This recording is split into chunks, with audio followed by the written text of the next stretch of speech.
জাদুর পুতুল। এক গ্রামে ছোট্ট মেয়ে ছিল মেলানিয়া। তার বয়স 10 বছর। মেলানিয়া খুব দুষ্টু হলেও একেবারে সোনার মতো মনের মানুষ। তার একটাই দুঃখ ছিল, সে তার পছন্দের পুতুলটা কিনতে পারেনি। পুতুলটি ছিল বাজারের সবচেয়ে সুন্দর জিনিস, একটি মাটির তৈরি জাদুর পুতুল। একদিন মেলানিয়া তার বন্ধুদের সঙ্গে খেলার সময় শুনল যে পুতুলটির মধ্যে নাকি এক অদ্ভুত শক্তি আছে। পুতুলটি মানুষের দুঃখ বোঝে এবং জাদু দিয়ে হাসি নিয়ে আসে। মেলানিয়া ভাবল, এমন পুতুল থাকলে কত মজাই না হতো। মেলানিয়া প্রতিদিন নিজের জমানো পয়সা গুনত, কিন্তু পুতুলটি কেনার মতো টাকা কখনো জমত না। এক রাতে সে নিজের জানালার পাশে বসে চাঁদের আলোয় বলল, পুতুলটা পেলে আমি অনেক মানুষের সাহায্য করতাম। পরের দিন সকালে মেলানিয়া ঘুম থেকে উঠে দেখে তার বিছানার পাশে ছোট্ট বাক্সে একটি পুতুল বসে আছে।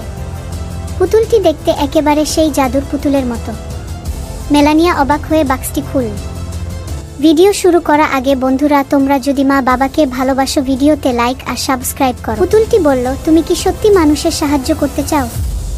মেলানিয়া জবাব দিল, হ্যাঁ, আমি সব সময় মানুষের উপকার করতে চাই। পুতুলটি বলল, তাহলে এসো আমরা কাজ শুরু করি কি। এরপর থেকে মেলানিয়া সেই পুতুলের সাহায্যে গ্রামে বিভিন্ন ভালো কাজ করতে লাগল। যেখানে কেউ কাঁদত, পুতুলটি তাকে হাসিয়ে তুলত। কারো কাছে খাবার না থাকলে পুতুলটি খাবার জোগাড় করে দিত। গ্রামের লোকজন ভাবতে লাগল, মেলানিয়ার মধ্যে সত্যি কোনো জাদু আছে।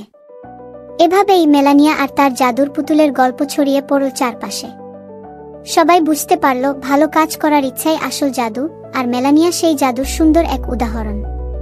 গল্প শেষ, কিন্তু মেলানিয়ার মতো আমাদেরও ভাবা উচিত, কেউ দুঃখী থাকলে তাকে হাসানোর চেষ্টা করব। সেটাই আসল জাদু।